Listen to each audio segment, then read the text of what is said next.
Donc, à la Faculté des arts et des sciences, on offre en fait des formations en criminologie, en psychologie, en psychoéducation et en travail social. Et en fait, on est une des très rares, sinon la seule université, je crois, au Canada, qui offre en fait des études dans ces 4 domaines, autant au premier qu'au deuxième et au troisième cycle. Donc, c'est quelque chose dont on est particulièrement fiers. Donc, la criminologie, en fait, c'est l'étude du phénomène criminel dans son ensemble. Donc, on cherche à examiner et comprendre différents types de phénomènes. On s'intéresse également au développement des lois, puis tout ce qui est comportements qui contreviennent aux lois et la réaction sociale, par exemple, à tout ce qui est violation des lois qui sont en place. Si on s'intéresse à la psychologie, en fait, c'est l'étude du comportement dans son ensemble. C'est toutes les facettes du comportement humain, incluant évidemment tout ce qui est phénomènes mentaux. Et il y a certains actes qui sont réservés à des gens qui ont une formation en psychologie, notamment l'évaluation des troubles mentaux, l'évaluation des troubles neuropsychologiques et la psychothérapie. Si on s'intéresse à la psychoéducation elle a de particulier qu'on s'intéresse à comprendre les phénomènes de mésadaptation en étudiant autant les facteurs individuels que contextuels tout au long de la vie. Et typiquement, je vous dirais, les gens qui travaillent en psychoéducation travaillent surtout avec des jeunes et des jeunes dans leur milieu, par exemple.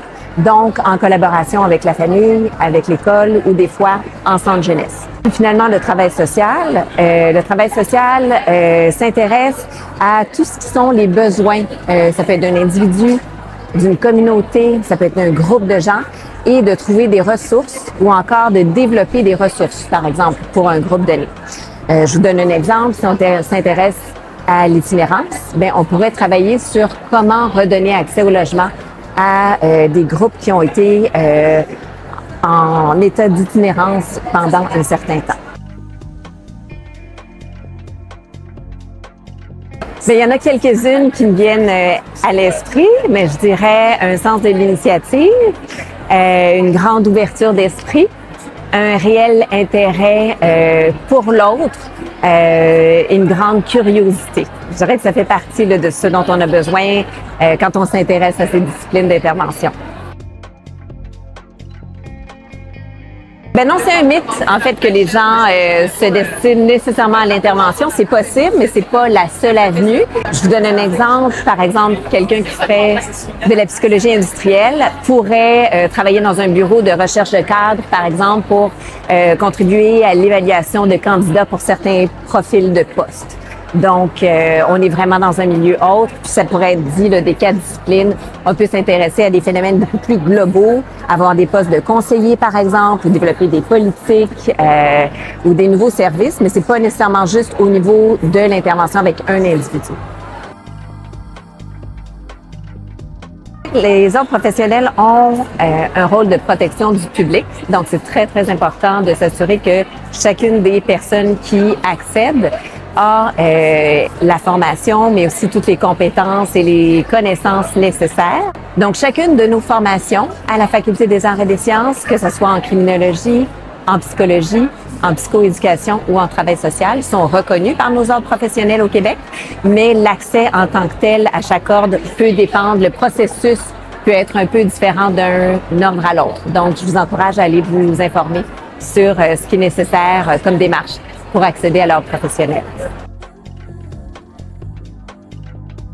En fait, j'en ai 2. Le premier, je vous dirais, c'est que c'est important de développer la capacité de travailler en équipe parce que souvent, quand on est dans une discipline de l'intervention, on va être appelé à travailler en équipe, soit avec d'autres personnes de notre profession, mais aussi souvent dans des contextes multidisciplinaires. Donc, être capable de collaborer et évidemment de collaborer avec les personnes qu'on tente d'aider ou envers qui on a un intérêt. Donc, dès l'université, si vous apprenez, par exemple, vous prenez toutes les opportunités possibles de travailler en équipe, c'est une excellente préparation. L'autre, c'est que je vous dirais, c'est les professions où vous avez besoin d'être solide. Alors, apprenez à prendre soin de vous dès les études universitaires.